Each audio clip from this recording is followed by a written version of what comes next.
علمه من البيان ما لم يعلم فسبحان الذي لا يحصى امتنانه باللسان ولا بالقلم نشهد أن لا إله إلا الله وحده لا شريك له ونشهد أن سيدنا وحبيبنا ومولانا محمدا عبده ورسوله الذي أرسله بالحق بشيرا ونذيرا وداعيا إلى الله بإذنه وسراجا وقمرا منيرا فقد قال الله تعالى في كلامه المجيد وفرقانه الحميد أعوذ بالله من الشيطان الرجيم بسم الله الرحمن الرحيم إن الذين آمنوا وعملوا الصالحات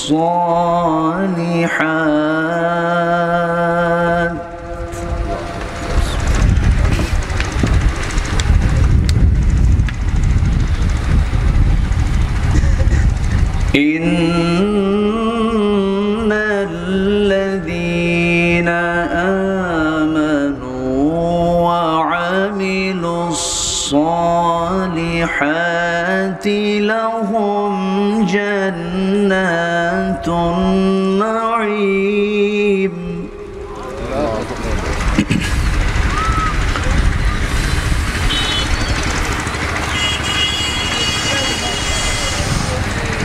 إن الذين آمنوا وعملوا الصالحات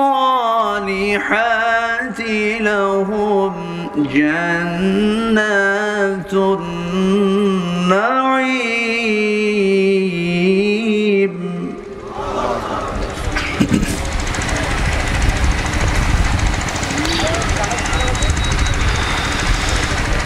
الله أكبر بسم الله الرحمن الرحيم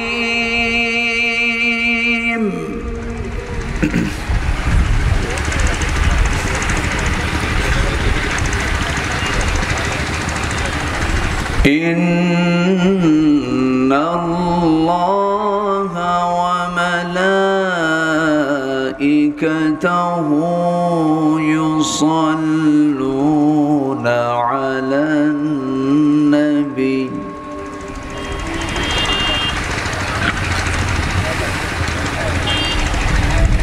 يا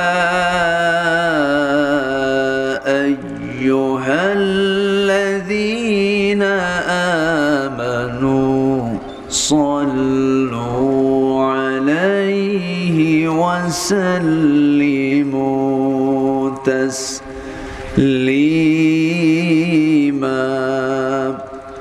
اللهم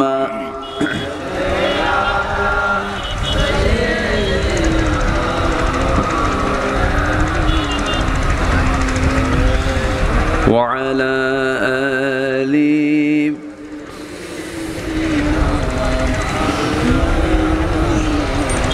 একটু মোহাম্মত দিয়ে নবীর প্রেমে মাতোয়ারা হয়ে জবান খুলে জোরালো কণ্ঠে নবীর প্রেমে মাতোয়ারা হয়ে সবাই বলুন আল্লাহুম্মা صلي على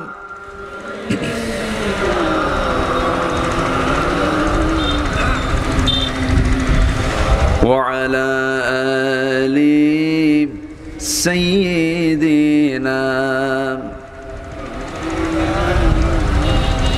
সবাই বলুন বালাগাল উলা বিকামালিহি কাশাফাত তুজা বিজামালিহি হাসনাত জামিউ খিসালিহি সাল্লু। আরবের বুকে মক্কার পরে যেথায় মা আমিনার ঘর, খোদার রহমতে কৌসার হয়ে ঝরছে বারংবার। বালাগাল উলা বিকামালিহি কাশাফাত তুজা বিজামালিহি حسنت جميع خصاله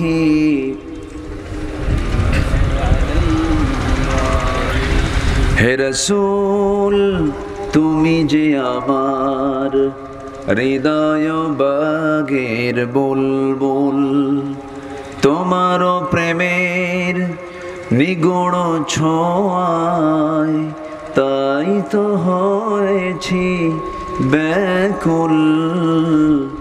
হৃদয় বাগের বুলবুল হে রাসূল তুমি যে আমার। সবাই বলি সাল্লাল্লাহু আলাইহি ওয়াসাল্লাম। পোস্টার একটা হ্যান্ডবিল, একটা হ্যান্ডবিল এখানে মনে হয়ে গেছে, এটাই না আজকে তো 11 তারিখ না আছে।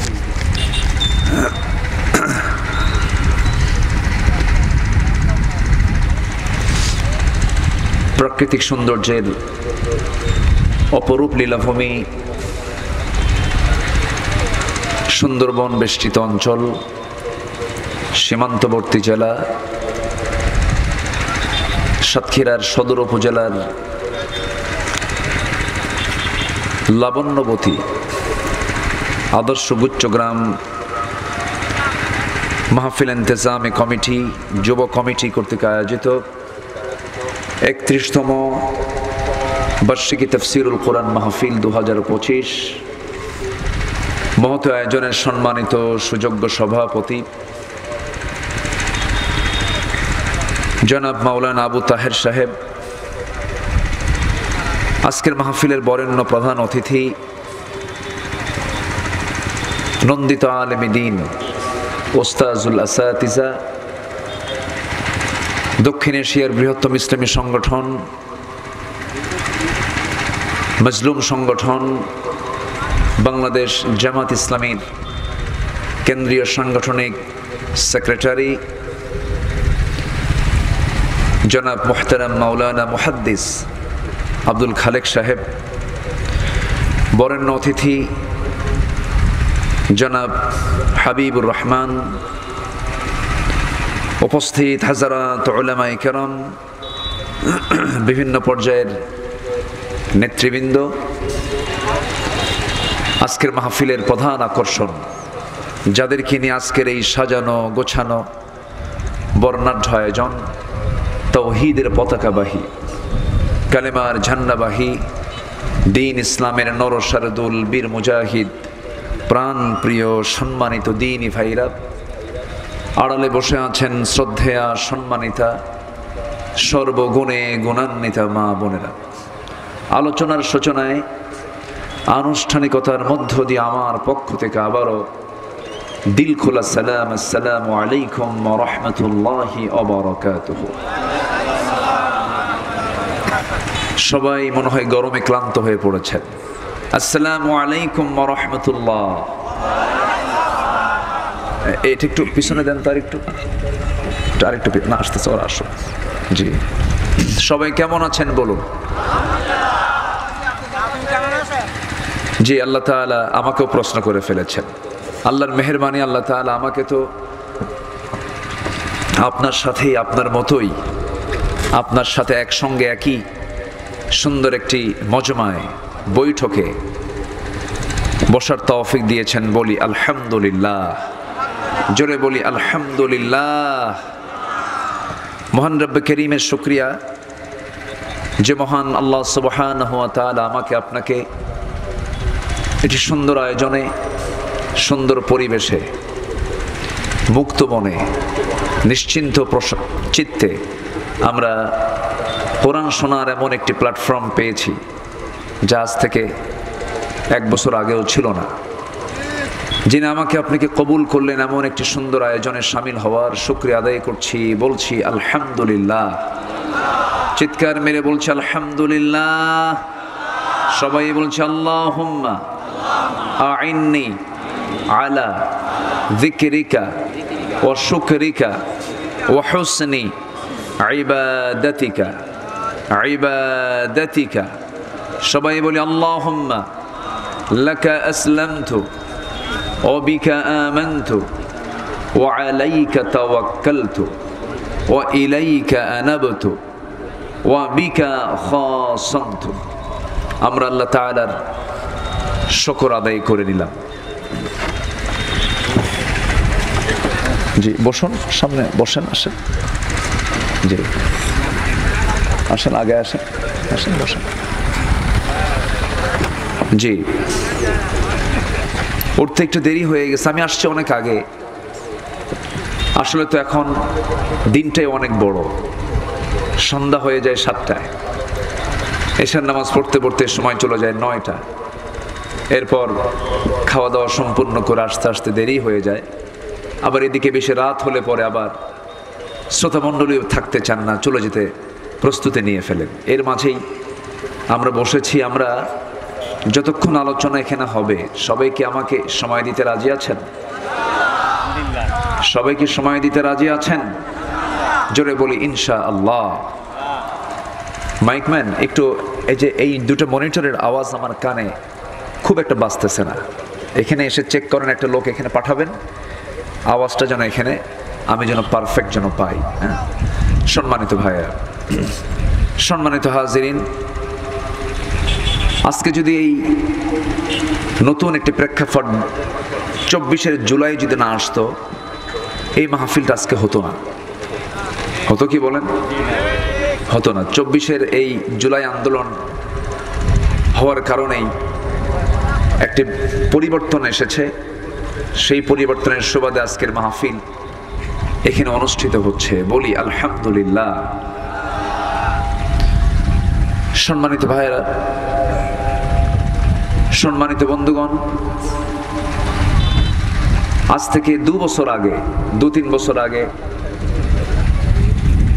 এই দিকে এটা কি দক্ষিণ নাকি? হ্যাঁ দক্ষিণ, দক্ষিণে কোথাও, আজ থেকে 5 বছর আগে উত্তরে কোথাও, দুটো মাহফিলে, এক মাহফিল আমাকে কথা বলতেই দেয়নি, প্রশাসনের লোকজন এসে মানে দেশের বড় শত্রু মনে করে আমাকে ধরে নিয়ে চলে গেল। আবার এইদিকে এই প্রোগ্রাম শেষে চরম অমানবিক আচরণের মধ্য দিয়ে আমাকে গ্রেফতার করা হয়েছিল। আজকে যারা এগুলো করেছিল তারা আজকে কোথায়? আজকে তারা ভেবেছিল যে আমাদের এই ক্ষমতা, আমাদের এই দাপট, এটা কে আমাদের হাত থেকে ছিনতাই করতে পারবে। কিন্তু ক্ষমতা কি চিরস্থায়ী? আসতে বলবেন না, ক্ষমতা কি চিরস্থায়ী? ক্ষমতা দেন কে? আসতে বলবেন না, ক্ষমতা দেন কে? আবার ছিনতাই করে জোর করে নিয়ে নেন তিনি কে? আল্লাহ। আল্লাহ রাব্বুল আলামিন বলেন, কুলিল্লাহুম্মা মালিকাল মুলকি তু'তিল মুলকা মান তাশা ওয়া তু'ইজ্জু মান তাশা ওয়া তুযিল্লু মান তাশা বিয়াদিকাল খায়রি ইন্নাকা আলা কুল্লি শাইইন কাদির। জোরে বলুন আল্লাহু আকবার। তুলিজুল লাইলা ফিন নাহারি ওয়া তুলিজুন নাহারা ফিল লাইল ওয়া তুখরিজুল হাইয়া মিনাল মাইয়িতি ওয়া তুখরিজুল মাইয়িতা মিনাল হাইয়্যি ওয়া তারযুকু মান তাশাউ বিগাইরি হিসাব। জোরে বলুন আল্লাহু আকবার। সকল সম্মান তো আল্লাহর হাতে। আল্লাহ যাকে ইচ্ছা যাকে সম্মান দেন, আবার যাকে ইচ্ছা তাকে লাঞ্ছিত করেন, বেইজ্জত করেন। সকল কল্যাণ কার হাতে? আসতে বলবেন না, কার হাতে? সে আল্লাহ, তিনি রাতের মধ্যে দিন ঢুকান, দিনের মধ্যে রাত ঢুকান। এখন গ্রীষ্মকাল চলছে, গ্রীষ্মের খড়তাপে রাতটা খুবই ছোট, দিনটা কত লম্বা। ওই 5টায় বেলা উঠে 7টায় বেলা ডুবে। আবার শীতকালে 7টায় বেলা ওঠে 5টায় বেলা ডুবে যায়। শীতকালে রাতটাকে লম্বা করে দিলেন এবং গ্রীষ্মকালে গরমকালে রাতকে ছোট করে দিলেন। এই রাতের মধ্যে দিন, দিনের মধ্যে রাত, এটা ঢুকানোর একমাত্র ক্ষমতা কার? আসতে বলবেন না, কার? কার? কার? সেই মহান রব্বুল আলামিন আমাকে আপনাকে সৃষ্টি করেছেন। এটা লক্ষ্যে আমরা দুনিয়াতে এসেছি। যে কোনো সময় আমরা দুনিয়া থেকে বিদায় নেব। কেউ কি এই দুনিয়া থেকে বিদায় নেওয়ার সময় কি প্রস্তুতি নেওয়ার অথবা আগাম কোনো নিউজ পেয়ে আমি অমুক দিন মরে যাচ্ছি, এরকম কোনো আগাম নিউজ নিয়ে কি কেউ বিদায় নেয়? না, মৃত্যু যখন তখন চলে আসে। এটা এমন একটা সিগন্যাল, দুনিয়ার সব সিগন্যাল জানা যায়, দেখা যায়, কিন্তু মৃত্যু নামক সিগন্যালটা কেউ জানে না কখন কোথায় তার মৃত্যু হবে। বিআইয়াউদিন তামুত, কোন জমিনে তার মৃত্যু হবে, কোন জমিনে তার শেষ বিদায় হবে কেউ জানে না। আমার বন্ধুগণ, সেই জন্য মহান রব্বুল আলামিন বলছেন, শোনো, যেহেতু তোমার আমার কাছে ফিরে আসতেই হবে, আমি তোমাকে সাজেশন দিচ্ছি, ওয়ালা তামুতুন্না ইল্লা ওয়া আনতুম মুসলিমুন। মুসলমান না হয়ে মরো না, মুসলমান হয়ে আমার কাছে আসো। কার কথা? আসতে বলবেন না, কার কথা? হয়তো বলবেন, হুজুর আমরা তো মুসলমান হয়ে আছি, আমার বাপও মুসলমান, আমার দাদাও মুসলমান, আমার দাদা শরীফুল ইসলাম, আমার দাদা শরীফুল ইসলাম, আমার বাপ শহীদুল ইসলাম, আমি হলাম আরিফুল ইসলাম, 3 ইসলাম একসাথে, আর কত মুসলমান হব আমি? এরকম অনেকে চিন্তা লালন করতে পারেন না। তাই যদি হতো, পিতার পরিচয়ে সন্তান নাজাত পাবে, এমনটা যদি হতো, তাহলে নূহ আলাইহিস সালাতু ওয়াস সালাম, তার ছেলে ছিল মুসলিম না কাফের? বলেন, মুসলিম না কাফের? কাফের ছিল, কিন্তু জান্নাতি না জাহান্নামী? জাহান্নামী। আবার সেই নবীর স্ত্রীও ছিল কাফেরা। লূত আলাইহিস সালাতু ওয়াস সালাম, তার স্ত্রী ছিল কাফেরা। আবার ইব্রাহিম আলাইহিস সালাতু ওয়াস সালাম বড় একজন নবী ছিলেন, তার বাপ ছিল কাফের, মুশরিক ছিল। এরকম করে যদি পিতার পরিচয়ে সব সন্তান যদি মুক্তি পেয়ে যেত, তাহলে তো তারাও জান্নাত পেয়ে যেত। জান্নাত কোনো পৈতৃক সম্পত্তির মধ্য দিয়ে পাওয়া যাবে না। জান্নাত পাওয়ার জন্য শর্ত হলো, প্রথম ঈমান আনতে হবে। যেখান থেকে আমি তেলাওয়াত করেছি, সূরা লোকমান থেকে 8 নম্বর আয়াত আমি তেলাওয়াত করেছি। এই আয়াতকে সামনে রেখে কিছু কথা বলতে চাচ্ছি, কিন্তু কথা বলতে একটু দেরি হয়ে গেছে। সময় দিতে পারবেন তো ইনশাআল্লাহ? কারো কোনো সমস্যা নাই তো? জোরে বলি ইনশাআল্লাহ। এই যে ভাইজান, কোথায় যাচ্ছেন? হ্যাঁ, কোন দিকে?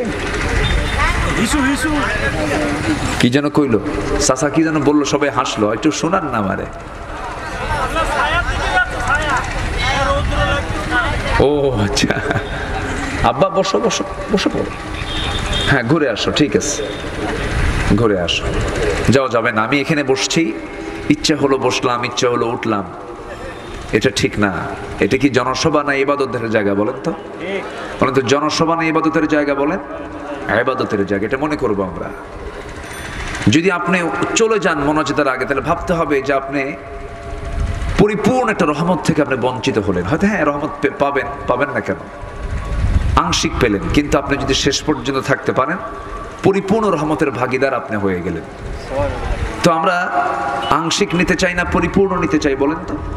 পরিপূর্ণ। একটা লোককে উঠবেন না, একটু মনোযোগ দিয়ে আমার কথাগুলো শুনবেন। ওয়ামা তাওফীকি ইল্লা বিল্লাহ আলাইহি তাওয়াক্কালতু ওয়া ইলাইহি উনীব। তাহলে জান্নাত পেতে হলে বংশ দরকার না ঈমান দরকার? বলেন বলেন বলেন বলেন। বংশ দরকার না ঈমান দরকার? চেহারা দরকার না ঈমান দরকার? টাকা পয়সা দরকার, ক্ষমতা দরকার না ঈমান দরকার? ঈমান দরকার। টাকা পয়সা ক্ষমতা দলীয় পদ পাওয়ার এগুলো জান্নাত পাওয়ার কোনো চাবি নয়। জান্নাত পেতে হলে এক নম্বর পুঁজি যেটা সেটা হলো ঈমান আনতে হবে। কি আনতে হবে বলেন তো? ঈমান আনতে হবে। আমি যেখান থেকে তেলাওয়াত করেছি সেই সূরাটার নাম কিন্তু বলেছি, বলুন তো কোন সূরা? বলেন সবাই কোন সূরা? লোকমান। বাড়ি কোথায়? লোকমানকে চেনেন আপনারা সবাই? কোন লোকমান? এটা বাংলাদেশি লোকমান না, কিন্তু এটা সাতক্ষীরার লোকমানও না, বাংলাদেশি লোকমানও না, এটা হচ্ছে কোরআনের লোকমান। জোরে করে সুবহানাল্লাহ। লোকটা ছিলেন কালো। কি ছিলেন?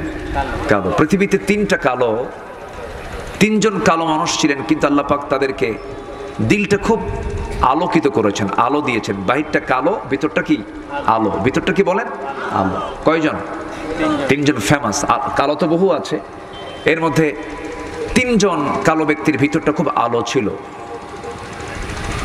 এই তিনজনের একজন ব্যক্তি হচ্ছেন সাইয়েদনা লোকমান, যে লোকমানের ওয়াজ আল্লাহ তাআলা নিজে পছন্দ করে তার ওয়াজটাকে কোরআনে কোট করেছেন। সুবহানাল্লাহ বলা যাবে না ভাই? জোরে বলুন সুবহানাল্লাহ। আর তিনি কি ওয়াজ করেছেন বাইরে এসে না ঘরে বসে? বলেন বলেন বলেন। বাহিরে না ঘরে? ঘরে ওয়াজ করেছেন, ইনডোরে ওয়াজ করেছেন, পরিবারকে ওয়াজ করেছেন। তাহলে ওয়াজের দায়িত্ব কি বক্তাদের একার না সবার? বলেন বলেন বলেন বলেন।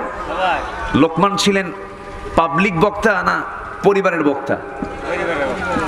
কোরআনের দৃষ্টিতে উনি ছিলেন পরিবারের একজন সফল পিতার ভূমিকায় তিনি থেকে তার সন্তানদেরকে ওয়াজ করেছেন। সে ওয়াজটা আল্লাহ তাআলা হুবহু কোরআনে কারীমের মধ্যে কোট করেছেন। তিনি ওয়াজ করেছেন সন্তানদেরকে 13টা। কয়টা বলেন তো? 13টা। আমি কি একটাও বলেছি? আমরা শুনবো না ইনশাআল্লাহ? শুনবো। আমরা আমাদের পরিবারকে ওয়াজ করার জন্য এই লোকমানের ওয়াজটা আমাদের শেখা দরকার। আলোচনার ফাঁকে আমি এক সময় এক লাইন এটা বলে ফেলবো। সম্মানিত ভাইয়েরা, আমি বলেছিলাম কয়জন ব্যক্তি পৃথিবীতে কালো মানুষ ফেমাস বলেন তো? এর মধ্যে কয়জনের নাম বললাম? একজন। আরো থাকলো কয়জন? আমরা এই দুইজন ব্যক্তির ইতিহাসও তাদের পরিচয় হালকা করে কিছু নিয়ে আসবো। জোরে বলি ইনশাআল্লাহ। আমি কিন্তু একটা একটা করে পয়েন্ট আউট করে দিচ্ছি, এগুলো সব আমাকে মনে করে দিবেন। যদি কোনো কোথাও বাদ পড়ে যায় আমাকে বলে ফেলবেন। আমরা ক্লাসে বসেছি কোরআনের, আমরা ভাগ্যবান বলি আলহামদুলিল্লাহ। সবাইকে কোরআনওয়ালা হতে পারে? বলেন সবাইকে কোরআনওয়ালা হতে পারে? সবাইকে কোরআনের দল করতে পারে? সবাইকে ইসলামী দল করতে পারে? সবাইকে দ্বীনের পথের মুজাহিদ হতে পারে? পারে না। এটার জন্য কপাল লাগে। কি লাগে? কপাল। হেদায়েত চাইতে হবে কার কাছে? আসতে বলবেন না, কার কাছে? তাই যদি হতো নবীর বউ কালেমা পড়তো, তাই যদি হতো নবীর ছেলে কালেমা পড়তো, তাই যদি হতো নবীর বাপ কালেমাওয়ালা হয়ে যেত, তাহলে হেদায়েত কোনো ব্যক্তির হাতে নয়। হেদায়েত নিশ্চিত 100% কার হাতে? এই জন্য হেদায়েত চাইবো আমরা কার কাছে? আল্লাহর কাছে। নামাজের মধ্যে আমরা প্রায় বলি, যারা পারেন ঠোঁট মিলে আমার সঙ্গে বলুন, ইয়্যাকা না'বুদু ওয়া ইয়্যাকা নাস্তাঈন ইহদিনাস সিরাতাল মুস্তাকিম সিরাতাল লাযীনা আন'আমতা আলাইহিম গায়রিল মাগদুবি আলাইহিম ওয়ালাদ-দাল্লিন। জোরে বলুন, আরো জোরে, আরো জোরে। হেদায়েত চাইবো আমরা কার কাছে? আল্লাহর কাছে। আল্লাহর কাছে হেদায়েত চাইতে হবে। আল্লাহর দল করে যেতে হবে, নবীর দল করে যেতে হবে। সব নবীর দলের নাম দুই রকম না এক রকম। এই পৃথিবীতে নবী কিন্তু একজন দুজন নন, 1,24,000 মতান্তরে 2,24,000 বলার দরকার নেই, মতান্তরে এত কম বেশি হয় না। 1,24,000 মতান্তরে 2,24,000 এতই কম বেশি হয়, মানে আমার কাছে এটা কেমন যেন মনে হয়। আমরা বলবো যে অসংখ্য পয়গাম্বর আল্লাহ পাক এই পৃথিবীতে পাঠিয়েছেন। আল্লাহু আকবার বলে।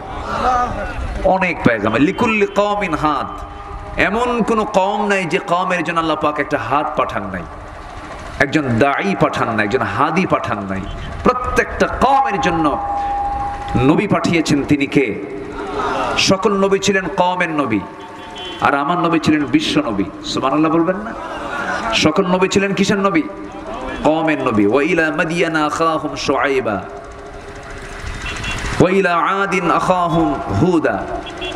এরকম করে আদ জাতির জন্য, সামুদ জাতির জন্য, মাদিয়ানবাসীর জন্য নবী পাঠিয়েছেন। আর আমার নবীকে আল্লাহ রাব্বুল আলামিন বিশ্ব নবী করে পাঠিয়েছেন। সুবহানাল্লাহ বলা যাবে না? সকল নবীকে আল্লাহ রাব্বুল আলামিন কওমকে টার্গেট করে পাঠিয়ে দিয়েছেন। বনি ইসরাঈলদের জন্য আল্লাহ রাব্বুল আলামিন মুসা আলাইহিস সালাতু ওয়াস সালামকে পাঠিয়েছিলেন। এরকম করে নবীদেরকে কওমের জন্য পাঠিয়েছিলেন। আর আমার আল্লাহ তাআলা আমার রাসূলকে পরিচয় জানায় দিচ্ছেন, ইন্না আরসালনাকা শাহিদান ওয়া মুবাশশিরান ওয়া নাযীরান ওয়া দাঈয়ান ইলাল্লাহি বিইذনিহি ওয়া সিরাজাম মুনীরা ওয়া মা আরসালনাকা ইল্লা রাহমাতাল লিল আলামিন। জোরে বলুন আল্লাহু আকবার।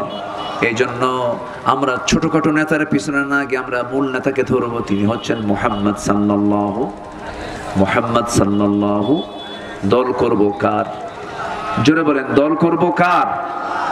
আরো চিৎকার মেলে বলেন, দল করব কার? নেতা মানবো কাকে? বলেন একটু জোরে বলেন, মুহাম্মদ সাল্লাল্লাহু আলাইহি ওয়াসাল্লাম। যে নেতার সাথে আমার নবীর চরিত্রে মিল নাই, সেই নেতা মানা যাবে না। যে নেতাকে দেখলে আমার নবীর কথা মনে হয়, সেই নেতার কথা মানতে হবে। বিগত 16 বছর যে দল ক্ষমতায় ছিল, তারা একটা নির্দিষ্ট ধর্মই বানাইছিল। এই কথা কি বুঝতেছেন আপনারা? ওদের ধর্ম ছিল, ওদের ধর্মের নেতাও ছিল, যা মনে হতো তাই করতো ওরা। সবচেয়ে বেশি জুলুমের শিকার হয়েছে 16 বছর নবীদের যারা উত্তরসূরি আলেম ওলামা। তাদের প্রতি অত্যাচার এমন পরিমাণ বাড়িয়ে দিয়েছিল, শেষ পর্যন্ত আলেমদের যে বদদুয়া, যে লানতটা লেগেছে, এমন লানত লেগেছে, পালানোর তো রাস্তা খুঁজে পায় নাই। শেষ পর্যন্ত একদম এক লাফে মামুবাড়ি দিল্লি গিয়ে পড়ছে। কি ঠিক কিনা বলেন? আলেমদের রক্ত বড় বিষাক্ত। যেদিন শহীদ মাওলানা মতিউর রহমান নিজামীকে ফাঁসির মঞ্চে ঝুলিয়ে তাকে শহীদ করা হয়, যে রাতে, সেই রাতেই তাদের সেই ধর্মের নাম, তাদের এই দলটা নিষিদ্ধ করা হয়েছে। আল্লাহ তাআলা ছাড় দেন, ছেড়ে দেন না। আল্লাহ তাআলা সুযোগ দেন, করতে থাক। তোর অবাধ্যতা, তোর সীমা লঙ্ঘন তুই করতে থাক। ধরে ধরে ধরে না, ধরলে আল্লাহ ছাড়ে না। ধরেছেন আল্লাহ পাক ফেরাউনকে 10 দিন না একদিন? বলেন 10 দিন না একদিন? একদিন ধরেছেন। কোনোদিন জ্বরও হয় নাই, নাক দিয়ে পানিও পড়ে নাই, সর্দিও লাগে নাই। সারা জীবনে সে কোনোদিন রুগী হয় নাই। মাঝে মাঝে কিছু কিছু লোক বলে, হুজুর আমার কোনো অসুখ বিসুখ নাই, আমি খুব আল্লাহর রহমত প্রাপ্ত বান্দা। মনে মনে কই তোর মধ্যে ফেরাউনের কিছু খাসলত আছে। অসুখ বিসুখ হওয়া ভালো। রোগাক্রান্ত হয়েছেন আল্লাহর নবীরা পর্যন্ত। আইয়ুব আলাইহিস সালাতু ওয়াস সালামকে আল্লাহ পাক কি পরীক্ষার মধ্যে ফেলেছিলেন। 18 বছর একটানা তিনি কুষ্ঠরোগে আক্রান্ত ছিলেন। একটা দিনের জন্য তিনি আল্লাহর শুকরিয়া আদায় করা বাদ দেননি। জোরে কোন সুবহানাল্লাহ, জোরে বলি সুবহানাল্লাহ। সম্মানিত ভাইয়েরা, সম্মানিত বন্ধুগণ, একটা সুদিন আমরা পেয়েছি। আমরা দুনিয়ার কোনো দল করব না, আমরা দল করব কার? আসতে বলুন, দল করব কার? নেতা মানবো একজন ব্যক্তিকে, তিনি হচ্ছেন মুহাম্মদ সাল্লাল্লাহু আলাইহি ওয়াসাল্লাম। এই দুটোকে যদি আমরা ঠিক রাখতে পারি, বিশ্বাস বেশি দিন দূরে নয়, আগামীর সূর্য যে পূর্ব দিগন্ত উদয় হবে, সেই সূর্যের নাম হবে ইসলাম। গোটা বিশ্বের মাঝে এই সবুজ ভূখণ্ডে গোটা পৃথিবীর মুসলমান চেয়ে থেকে দেখবে এই সবুজ ভূখণ্ডে আল্লাহর দিন কায়েম হয়েছে। সেই সবুজ ভূখণ্ডে দিন কায়েম হোক, সবাইকে চান আপনারা? ৭১ আমার বাপ দাদারা রক্ত ঝরিয়েছিল জুলুম থেকে বাঁচার জন্য। ২৪ জুলাই আমাদের সন্তানরা রাজপথে নেমে স্বৈরাচারকে তারা হটায়া দিয়ে দেশকে ফ্যাসিস্ট মুক্ত করেছে, ফ্যাসিবাদ মুক্ত করেছে।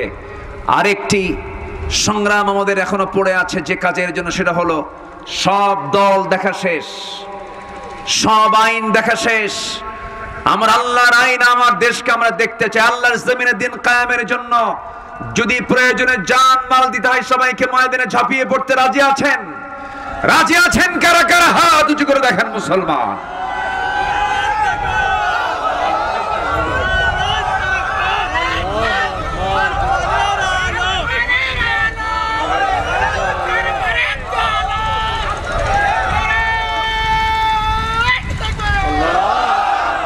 আল্লাহ কবুল করুন, জোরে বলে আমিন, আরো জোরে আমিন। আমি মাঝে মাঝে আল্লাহর কাছে বলি, আল্লাহ ৬৪ জেলা দিয়েছ আমাদের দেশে, ৬৪ জেলা, ৫৬,০০০ বর্গ মাইলের সোনার এই বাংলাদেশ। টেকনাফ থেকে তেঁতুলিয়া, রূপসা থেকে পাথুরিয়া, সুন্দরবন থেকে বান্দরবান, প্রতিটি জেলায় ইসলামী আন্দোলনের কর্মী ভাইরা আছেন, তবে সাতক্ষীরার মতো নয়। আমি মাঝে মাঝে আল্লাহর কাছে দোয়া করি, আল্লাহ যদি প্রত্যেকটা জেলা যদি সাতক্ষীরার মতো হতো, দেশে বিপ্লব হয়ে যেত। ঠিক আছে না? আর এই ১৬ বছরের সবচাইতে বেশি অবহেলিত, নির্যাতিত হয়েছে কোন জেলা? সাতক্ষীরা। আমার হোম ডিস্ট্রিক্ট হলো, হোম টাউন হচ্ছে বগুড়া, ওটাও কিন্তু সেকেন্ড সাতক্ষীরার মতোই। আমি সাতক্ষীরা বলবো না, তবে বগুড়াও ছিল একটা মাজলুমের একটা জেলা। প্রচন্ড নির্যাতন জুলুমগুলো করা হয়েছে। এই সাতক্ষীরা সদরের সাবেক এমপি মহোদয়, বর্ষিয়ান রাজনীতিবিদ, একজন খ্যাতিমান আলেমে দ্বীন আব্দুল খালেক মন্ডল সাহেবের বাড়িকে বুলডোজার দিয়ে ভেঙে ফেলা হয়েছিল।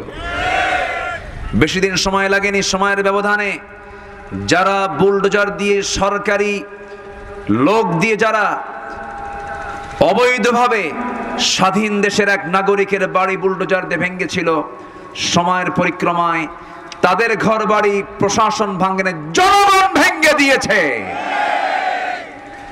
আল্লাহ আছেন না নাই? আসতে বলবেন না, আল্লাহ আছেন না নাই? আছেন। তার বাস্তব আমরা দেখেছি কয়েকদিন আগে। কি মনে করেন? ঠিক আছে কিনা বলেন? ফেরাউন বেঁচে ছিল ১৬০০ বছর, এরা ছিল ১৬ বছর। সংখ্যার যে মিল হলো কেমনে বুঝলাম না। সংখ্যার একটা মিল আছে না নাই বলেন? পরে হিসাব করে দেখি, না, ফেরাউনের যে রোগ, এদের ওই রোগই ছিল। চেয়ারে বসলে চেয়ার ছাড়ে না, সুপারগুলো আটা দিয়ে বসে। কি আটা দিয়ে বসে? সুপারগুলো আটা দিয়ে বসছে। কিন্তু আল্লাহ পাক এবার এমন ভাবে নামায় দিছেন, এমন ভাবে বেইজ্জত করেছেন, বাঁচার জন্য দাড়ি কাটে, আরেকজন বাঁচার জন্য দাড়ি রাখে। ঠিক কিনা? ঠিক কিনা? বাঁচার জন্য দাড়ি একজন রাখে, আরেকজন কি কাটে। রেখে গিয়ে সিলেটে ধরা খাইলো, আর একজন কাটতে গিয়ে নৌকায় চড়ছে, ভুল করে আবার ধরা খাইলো। সম্মানিত বন্ধুগণ, ওরা আলেমদেরকে বেইজ্জত করতে গিয়ে আল্লাহ পাক ওদেরকে লুঙ্গি খুলে ফেলে দিয়েছেন। ঠিক কিনা বলেন? বেইজ্জত করেছেন। আল্লাহ আছেন না নাই? আচ্ছা, আমাদেরকে আল্লাহ পাক একটা সুযোগ দিয়েছেন। এই সুযোগকে আমরা কাজে লাগাতে চাই। আমরা জীবনকে গঠন করব ইসলাম দিয়ে, দল করে যে বাস আল্লাহর দেওয়া দিন ইসলাম। কার দল? কার দল বলেন? সেই দলের নাম কি হবে বলেন? ইসলাম। ইসলামকে মানবো না, আমি জান্নাত পাবো না। ইসলামকে মানবো, আল্লাহ পাক আমাকে জান্নাত দিবেন। সোজা কথা। আল্লাহ কবুল করুন, জোরে বলি আমিন। মূল আলোচনার দিকে চলে যাচ্ছি, একটু মনোযোগ দিয়ে কথাগুলো শুনবেন। সম্মানিত ভাইয়েরা, আল্লাহ পাক এই সূরা লোকমানের ৮ নম্বর আয়াতে একটা জান্নাতের কথা বলেছেন, জান্নাতুন নাঈম। জান্নাতুন নাঈম। আপনারা কোন জান্নাত পেতে চান? ৮টা জান্নাত তো, কোন জান্নাত পেতে চান বলেন? ওরে বাবা, এ তো বিশাল ব্যাপার। কেউ জান্নাতুন নাঈম নিবেন না? তাহলে তো এই আয়াত তো তাহলে পড়া যাবে না, তাহলে ফিরদাউসের আয়াতে যাই নাকি? হ্যাঁ, সবাই কি জান্নাতুল ফিরদাউস পাবে? পাবে না। জান্নাত রেখে দিয়েছেন আল্লাহ পাক কয়টা বলেন তো? 8টা জান্নাত। জাহান্নাম কয়টা? 7টা। সংখ্যা কয়টা বল জাহান্নামের বলেন? 7টা। আর একটা জেলার নাম 7 দিয়ে শুরু, 7 সংখ্যা দিয়ে। কোন জেলা বলেন? কোন জেলা? সাতক্ষীরা। সাতক্ষীরার মানুষকে 7 সংখ্যা কি পরাজিত করে? 7 জাহান্নামকে মাইনাস করে 8টা খুঁজতে হবে। আমাদের এদিকে 8 জান্নাতের দিকে আমাকে খুঁজতে হবে, 8টা সংখ্যার দিকে খুঁজতে হবে। কোন আমলে কোন জান্নাত, কোন আমলে কোন জান্নাত আল্লাহ রাব্বুল আলামিন রেখে দিয়েছেন দেখেন। জান্নাতে মাওয়া একটা জান্নাত আছে, ওয়া আম্মা মান খাফা মাকামা রাব্বিহি ওয়া নাহান নাফসা আনিল হাওয়া ফাইন্নাল জান্নাতা হিয়াল মাওয়া। জোরে বলুন আল্লাহু আকবার। যে ব্যক্তি আল্লাহর ভয় দিলের মধ্যে লালন করবে, আল্লাহ রাব্বুল আলামিন তাকে জান্নাতে মাওয়া দিয়ে দিবেন। আবার এখানে বলছেন ইন্নাল্লাযীনা আমানু ওয়া আমিলুস সালিহাতি কানাত লাহুম জান্নাতুন নাঈম। জোরে বলুন আল্লাহু আকবার। ঈমান যারা আনবে, নেক আমল যারা করবে, তাদের জন্যই জান্নাতুন নাঈম রয়েছে। কিন্তু এটা এমন জান্নাত যে জান্নাতটা চিরস্থায়ী জান্নাত। এই জান্নাত থেকে কেউ কোনোদিন বের হতে পারবে না, বের হবেও না। বের হয়ে যাবে কোথায়? আবার বিরক্ত লাগবে না, এমন জান্নাত আল্লাহ পাক রেখে দিয়েছেন। জান্নাতের মধ্যে কোনো ঘুম নাই, জান্নাতের মধ্যে কোনো টয়লেট নাই, জান্নাতের মধ্যে কোনো পেশাবের কোনো কারবার নাই। নাস্তিকরা কয় হুজুর এগুলো কি ওয়াজ করে? টয়লেট ছাড়া কি মানুষ বাঁচে নাকি? বেকুব, তুই যে তোর মার পেটের মধ্যে 9 মাস ছিলি, কোন টয়লেটে তুই টয়লেট ছাড়ছিস? কি কথা বলছেন? মার পেটের মধ্যে পেশাব পায়খানা ছিল নাকি বলেন? ছিল না। আল্লাহ যদি আমাকে ওই মায়ের পেটের ভিতরে 10টি মাস যদি পেশাব পায়খানাকে মুক্ত রেখে যদি মার পেটে ধীরে ধীরে বড় করতে পারেন, তিনি কি জান্নাতের মধ্যে পেশাব পায়খানা বন্ধ রাখতে পারেন না? আসতে বলবেন না, পারেন না? পারেন না? জান্নাতে ঢুকে যদি পেশাব পায়খানায় হাতাই, তাহলে জান্নাত করে লাভ কি? জান্নাতে গিয়ে যদি ঘুমাই, যদি বলেন তো আমরা পৃথিবীতে কাজ করি বেশি না ঘুমাই বেশি? ঘুমই তো বেশি না, ঘুম। তবে কাজে আর কতক্ষণ থাকি আমরা? খাওয়া দাওয়া আছে, ওঠা বসা আছে, ঘুম আছে। যদি 60 বছর বয়স হয়ে থাকে, দেখা যায় 20 বছর ঘুমেই যায়। আর মার পেট থেকে জন্ম নেওয়ার পর তো 18 ঘন্টা ঘুম পারে। কয় ঘন্টা ঘুম পারে? 18 ঘন্টা। তাহলে যদি জান্নাতে গিয়ে যদি এরকম ঘুম পারে, ঘুম কি আমার জন্য লাভ না লস? আসতে কয় জান্নাতে যাওয়ার পরে যদি ঘুমাই, ঘুম মানে কি? তাজা না মরা? কোন বলেন বলেন বলেন। ঘুম পাড়ার দোয়া কি? ঘুমানোর দোয়া কি বলেন? আল্লাহুম্মা বিসমিকা। এরপরে কি? আমুতু। আমুতু মানে কি? বললাম আল্লাহুম্মা বিসমিকা আমুতু ওয়া হিয়া। আল্লাহ তোমার নামে মরলাম, তুমি এরপরে জিন্দা করো। জান্নাতে গিয়ে কোনো ঘুম হবে না। আবার জাহান্নামে গিয়ে পড়ে ওখানে ঘুমাবেন, ওখানেও ঘুম হবে না, কোনো অজ্ঞান হবে না। লা ইয়ামুতু ফিহা ওয়ালা ইয়াহইয়া। সেখানে মরবেও না, আবার জীবিত থাকবে না, বাঁচবেও না। একটা কঠিন জায়গা জাহান্নাম। কিন্তু জান্নাতের ভিতরে অনেকদিন পর পর এটা ঢেকুস উঠবে। সমস্ত ঢেকুসের মধ্য দিয়ে হজম হয়ে যাবে, সব খাবারগুলো হজম হয়ে যাবে, পেশাব পায়খানা লাগবে না। সেই জায়গায় বান্দার কোনো ঘুমও হবে না, শুধু আনন্দের মধ্যে জান্নাতের মধ্যে কাটায় দেবে। জান্নাতের মধ্যে এমন কিছু নাই যা বাদ পড়েছে। বান্দাকে আল্লাহ বলবেন তোর মন যা চাই তুই তাই পাবি, এমন কোনো জিনিস নাই তুই পাবি না। জান্নাতের মধ্যে 4টা নহর আল্লাহ রাব্বুল আলামিন রেখে দিয়েছেন। দুধের নহর রেখে দিয়েছেন, মধুর নহর রেখে দিয়েছেন। দুধের নহর, মধুর নহর, পানির নহর, শরাবের নহর। কয়টা নহর বলেন? আসতে বলবেন না। কয়টা নহর? 4টা নহর। দুধের নহর, দুধ দুনিয়াতে আছে না নাই? মধুর নহর, মধু দুনিয়াতে আছে না নাই? মধুর প্রোডাকশন সবচেয়ে বেশি যে বনে, তার নাম কি বলেন? আসতে কয় রে বাবা। আমি কি দোয়া করে দেব নাকি? এই যাচ্ছেন কেন? বসেন। কোন বন? কোন বন? সুন্দরবনের মধু সবচাইতে আকর্ষণীয়। আলহামদুলিল্লাহ, আলহামদুলিল্লাহ বলেন। সবচাইতে বেশি স্বাদের সুস্বাদু হচ্ছে সুন্দরবনের মধুটা। কেন? বিশাল বড় তো, সেখানে সব মৌমাছিগুলো তৃপ্তি ভরে মধুগুলো সংগ্রহ করে। এই মধু আল্লাহর দেওয়া নিয়ামত। আল্লাহ পাক এই মধুর ভিতরে মৃত্যু রোগ ছাড়া সব রোগের ঔষধ রেখে দিয়েছেন। যেরকম সুবহানাল্লাহ। তাহলে আল্লাহ পাক ওষুধ বানানোর জন্য এই ওষুধ ফ্যাক্টরিকে সম্পূর্ণ টোটাল তুলে দিয়েছেন মানুষের হাতে না মৌমাছির হাতে? বলেন কার হাতে দিয়েছেন? মানুষের হাতে দেন না, কারণ মানুষ তো ভেজাল করে। মানুষ কি করে? ভেজাল করে। এই মৌমাছি আল্লাহ রাব্বুল আলামিন মধুর ডিপার্টমেন্ট তাদের হাতে ছেড়ে দিলেন। মধু যে সংগ্রহ করতে যায় মৌমাছি, 1 পাউন্ড মধু বানাতে 450 মৌমাছিকে প্রায় 20 লক্ষ ফুলে ভ্রমণ করতে হয়। 14 লক্ষ কিলোমিটার জার্নি করার পরে 1 পাউন্ড মধু তৈরি হয়। এই এলাকায় মধুর কেজি কত জানি না। কত? ঠিক আছে, 1000 টাকা ধরেন, 2000 টাকাই ধরেন, 3000 টাকাই ধরেন, কিন্তু 1 পাউন্ড মধু তৈরি করতে 450 মৌমাছিকে 20 লক্ষ ফুলে যাওয়া লাগে। 13.5 লক্ষ কিলোমিটার জার্নি করার পরে 1 পাউন্ড মধু তৈরি হয়। আর সেই মধুর ভিতরে যদি কোনো বান্দা ভেজাল দেয়, তার ফাঁসি কি একবার দরকার না বারবার দরকার?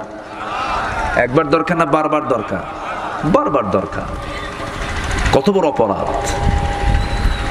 আল্লাহ পাক বললেন, বান্দা আমি এর মধ্যে সব রোগের ঔষধ রেখে দিয়েছি। এবং এই মধুটা তৈরি হয় হচ্ছে কি সুন্দর করে দেখেন। মধু মৌমাছি যে মানে রসগুলো, ফুলের রসগুলো যে সংগ্রহ করে নিয়ে আসে, মুখে করে নিয়ে আসে না পেটে করে নিয়ে আসে বলেন তো?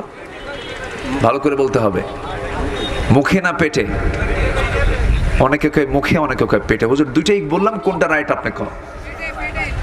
পেটে করে নিয়ে আসে। হ্যাঁ, ইয়াখরুজু মিন বুতুনিহা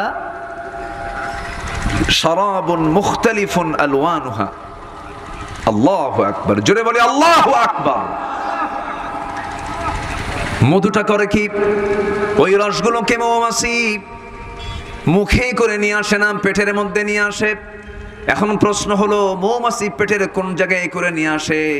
আমার আপনার পেটের স্টমাক হলো, পাকস্থলী হলো একটা, কিন্তু আল্লাহ পাক মৌমাছির পেটের মধ্যে পাকস্থলী করে দিয়েছেন দুইটা। একটা হলো খাবার পাকস্থলী, আর একটা হলো মধু রাখার পাকস্থলী। সুবহানাল্লাহ বলা যাবে না? জোরে কর সুবহানাল্লাহ। এরপরে ওই জায়গায় মধুগুলো রিজার্ভ করে নিয়ে মৌচাকে চলে আসে।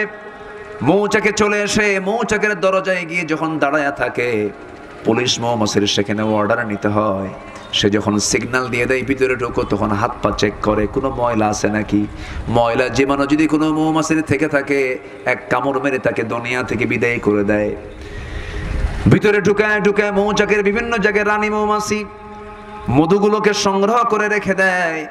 আমার বন্ধুগণ, আবার ওই মৌচাকের ভিতরে মধুগুলোর তাপমাত্রা যদি ভিতরে বেড়ে যায়, 35 ডিগ্রি সেলসিয়াস তাপমাত্রা হলো স্বাভাবিক তাপমাত্রা, মধু নষ্ট হবে না। 40 ডিগ্রি সেলসিয়াস হলে পরে সমস্ত মৌমাছিগুলো এক জায়গায় তারা দাঁড়ায়, পাখাটা ঝাপটান মারে উল্টা করে, ভিতরে থেকে বাতাসগুলো পাস করে দিয়ে আবার তাপমাত্রা স্বাভাবিক করে নিয়ে আসে।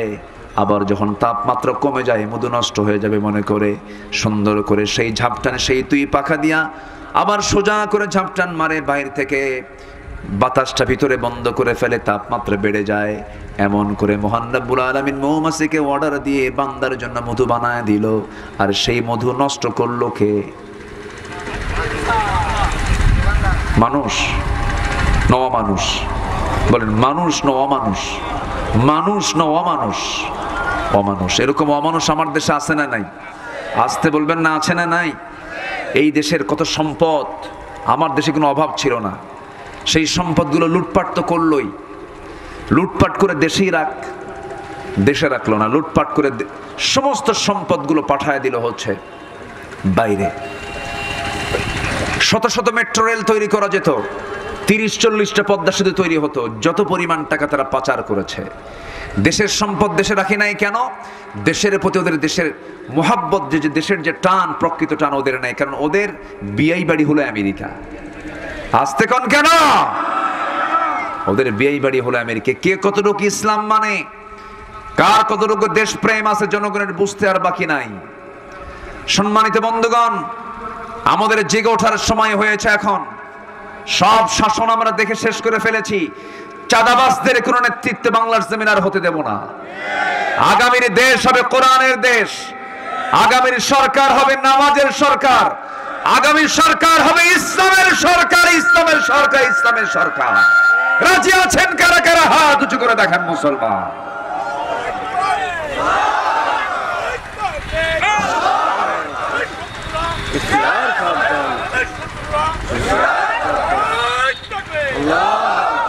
আল্লাহ কবুল করুন, জোরে বলে আমিন। সবাই কি জান্নাত পেতে রাজি আছি তো ইনশাআল্লাহ? তাহলে আগে আমাদের পুঁজি হলো ভালো করে ঈমান আনতে হবে। কি আনতে হবে বলেন? ঈমান আনতে হবে। সেই ঈমান হতে হবে ভেজাল না নির্ভেজাল? বলেন, ভেজাল না নির্ভেজাল? নির্ভেজাল ঈমান তাকেই বলে যার নামাজ থাকে, যার ফরজ লঙ্ঘন হয় না, যে কবিরা গুনাহ করে না, যে ওজনে কম দেয় না, যে বনের সম্পত্তি মেরে খায় না, যে প্রতিবেশীর হক নষ্ট করে না, যে পিতামাতার হক আদায় করে, যে সময় মতো নামাজ পড়ে, যে আল্লাহর দিন কায়েমের জন্য যখনই ডাক পড়তে চায় তখনই সে ঝাঁপিয়ে পড়ে। এগুলো হচ্ছে ইমানদারের লক্ষণ। কিসের লক্ষণ বলেন? ইমানদারের লক্ষণ। সম্মানিত ভাইয়েরা, একটু কান লাগাবেন সবাই।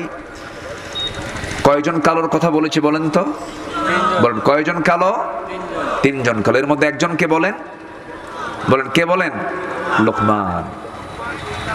সাইয়্যিদিনা লোকমান আলাইহিস সালাতু ওয়াস সালাম নবী ছিলেন না, রাসূল ছিলেন না, কিন্তু আল্লাহ তাকে এত সম্মান, এত মর্যাদা দান করেছেন, তার নামে একটা সূরা পর্যন্ত নাজিল করেছেন। অনেক নবীর নাম বাদ পড়েছে কোরআনে। কোরআনের সব নবীর নাম উল্লেখ নাই, কিন্তু আল্লাহ রাব্বুল আলামিন লোকমানের নাম শুধু নিয়ে আসেন নাই, তার নামে একটা সূরা নাজিল করেছেন। কেন নাজিল করেছেন? তোমরা পৃথিবীর সমস্ত বাপেরা লোকমানের মতো হয়ে যাও, লোকমানের যে চরিত্র, লোকমানের যে আদর্শগুলো, সে আদর্শ তোমাদের মধ্যে নিয়ে আসো। লোকমানকে আল্লাহ রাব্বুল আলামিন কালো বানিয়েছিলেন, খুব কালো ছিলেন, খাটো মানুষ ছিলেন, পার গোড়ালি গুলো ফাটা ছিল, তাকে তেমন কোনো মানুষ চিনত না। সমাজে খুব অপরিচিত লোক ছিলেন, তাকে তেমন কেউ চিনত না, কিন্তু আল্লাহ রাব্বুল আলামিন তাকে এত সম্মান দান করেছেন। আল্লাহ নিজে বলেন, ওয়ালাকাদ আতাইনা লুকমানাল হিকমাহ আনিশকুর লি ওয়া লিওয়ালিদাইক ইলাইয়াল মাসির। জোরে বলুন আল্লাহু আকবার। আমি সাইয়্যিদিনা লোকমানকে হিকমত দান করেছিলাম, আমি তাকে এমন কিছু প্রজ্ঞা দান করেছিলাম যা পৃথিবীর কাউকে আমি দেই নাই। সেই লোকমান তার সন্তানকে 13টা নসিহত দিয়েছিলেন। কয়টা নসিহত বলেন? 13টা নসিহত দিয়েছিলেন। আমি বলতে চেয়েছি, একটা একটা করে বলবো, একটু কান লাগায় লাগায় সবাই মনোযোগ সহকারে শুনবেন। 12টা সোজা বেজে গেছে। 12টা। আমি কি দোয়া করে দেবো নাকি? নড়াচড়া করেন কেন? দু একজন করে কিন্তু উঠতেছেন না, বলেই যাচ্ছেন। আমি কিন্তু মন খারাপ করছি। একটু বসেন না ভাই, কত সময় এদিক সেদিক চলে যায়। কোরআনের ছাত্র হওয়ার জন্য আগে ছাত্র হওয়া দরকার না ধৈর্য থাকা দরকার? একটু ধৈর্য ধরেন না, কত সময় তো কত দিকে আমরা ব্যয় করি। আর ধরুন বড় জন্য হয় আমি 1 ঘন্টায় কথা বলবো, একটু বসেন। লোকমান আলাইহিস সালাম তার সন্তানকে যে নসিহত দিয়েছেন, সেই নসিহতগুলো আমরা দেব। জোরে বলি ইনশাআল্লাহ। আমরা সবাই তো বাবা, কেউ হইছি কেউ হই নাই, কিন্তু আমার কে মায়ের জাত না বাপের জাত? বাপের জাত। কেউ বাপ হয়ে গেছি আর কেউ বাপ হই নাই। তাহলে কি প্রত্যেকটা পুরুষের এই ওয়াজ শোনার দরকার আছে না নাই বলেন তো? আচ্ছা, লোকমান তার বাপকে কি নসিহত করেছেন, লোকমান তার সন্তানকে কি নসিহত করেছেন? 13টা নসিহতের মধ্যে 1 নম্বর নসিহত হলো, ইয়া বুনাইয়া লা তুশরিক বিল্লাহ ইন্নাশ শিরকা লাযুলমুন আযীম। কলিজার টুকরা সন্তান, ও কলিজার টুকরা সন্তান, আদরের দুলাল, আমার পরাণ, আমার জান, সন্তানদেরকে যখন আমরা ডাক দেব, সুন্দর করে ডাক দেব। এইদিকে আয়, শুনবে না কথা, ধমক দিবেন না। সন্তানদেরকে ডাক দেওয়ার সিস্টেম হচ্ছে ধমকে না আদরে? বলেন ধমকে না আদরে? কিছু কিছু নানা আছে নাতিদেরকে মহব্বত করতেই শেখে নাই, জানে না, খুব খিটখিটে মেজাজ। এরকম কিছু নানা আছে না নাই? আছে। নাতিরা মনে মনে দোয়া করে এই বুড়া মরবে, কোনদিন কুলখানি খাবো। ঠিক না, সুন্দর আমরা আচরণ করব। শিক্ষা দিচ্ছেন লোকমান। লোকমান তার সন্তানকে ডাক দিচ্ছেন, ইয়া বুনাইয়া, হে আমার কলিজার টুকরা আদরের দুলাল সন্তান, লা তুশরিক বিল্লাহ, শিরিক করো না। আল্লাহর সঙ্গে শিরিক করলে জান্নাতটা বাজেয়াপ্ত হয়ে যাবে। যদি শিরকের দিকে চলে যাও জান্নাত তোমার জন্য হারাম হয়ে যাবে। দেখেন লোকমান আগে হকটা আদায় করতেছেন, সন্তানকে হক আদায় করতে বলতেছেন। কার হক? আসতে বলবেন না, কার হক? আল্লাহ বলছেন আমার হক বান্দার উপরে, বান্দা আমার সঙ্গে শিরিক করবে না। আর আমার উপরে বান্দার হক হলো সেই বান্দাকে আমি ক্ষমা করে জান্নাত দিয়ে দেব। জোরে বলি সুবহানাল্লাহ। শিরকের ধারে পাশে আমরা যাব না, শিরকের নিকটে আমাদের যাওয়া যাবে না, কারণ সব গুনাহ মাফ হবে, শিরকের গুনাহগুলো মাফ হবে না। আমার ভাইয়েরা, জাতীয়ভাবে আমাদের দেশে শিরকে বাধ্য করা হয়েছিল, অনেক চাপচুপ প্রয়োগ করা হয়েছিল। আবার আমার দেশের প্রচলিত কিছু দরবার আছে, যে দরবারে পীর সাহেব 2 ঠ্যাং সামনে আগায় দিয়ে রাখে, মুরিদ গিয়ে পায়ে সেজদা দেয়। এগুলো আছে নাকি? কবরে সেজদা দেয়, আছে না? আছে কিনা বলেন? নাম বলার দরকার নাই। যাই হোক, কবরকে সামনে রেখে কবরে সেজদা দেওয়া হয়। যে কবরে শুয়ে আছে সে কি নিরাপদে না বিপদে? বলেন বলেন বলেন। সে তো নিজেই মরা মানুষ, সে আপনার কি করবে? আপনার তো সে কোনো উপকার করতে পারবে না। মৃত ব্যক্তির কাছে চাওয়া যাবে না, কোনো ব্যক্তির কাছে চাওয়া যাবে না। চাইবো আমরা কার কাছে? আসতে বলবেন না, কার কাছে? আমার নবীর কবরের পাশে গিয়ে যদি কেউ হাতও একটু উঁচু করে, হাত নামায় দেয়, সেজদা তো দূরেই থাকলো। আমার নবীর কবরে কোনো ফুল যায় না। যদি ফুল দেওয়া যদি কবরে জায়েজ হতো, পৃথিবীর সব ফুলগুলো গিয়ে জমা হতো আমার নবীর কবরে।